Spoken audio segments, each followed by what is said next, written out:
Hello అందరికీ good morning. నేను బాగున్నాను, మీరు కూడా బాగుండాలని ఆ దేవుని అయితే నేనైతే కోరుకుంటున్నాను.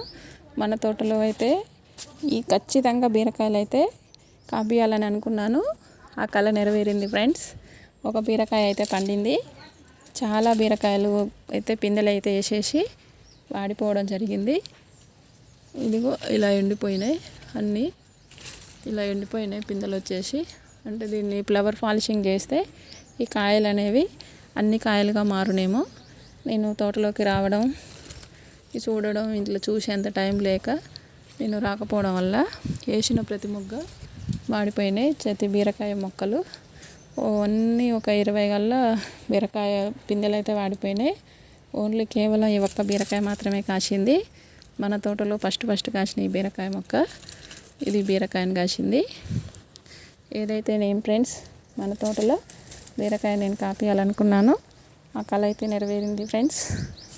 చాలా వరకు అన్ని పిందెలు అయితే వచ్చేసి వాడిపోయినాయి. మళ్ళీ పిందెలు వస్తూనే ఉన్నాయి.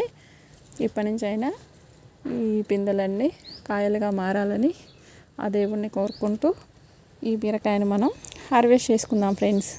ఇప్పుడు వచ్చే ప్రతి ఒక్క పిందె కూడా కాయగా మారాలని చెప్పేసి ఇప్పుడు మనం కోసే ఈ మొదటి బీరకాయని దేవుడికి సమర్పించుకుందాం ఫ్రెండ్స్.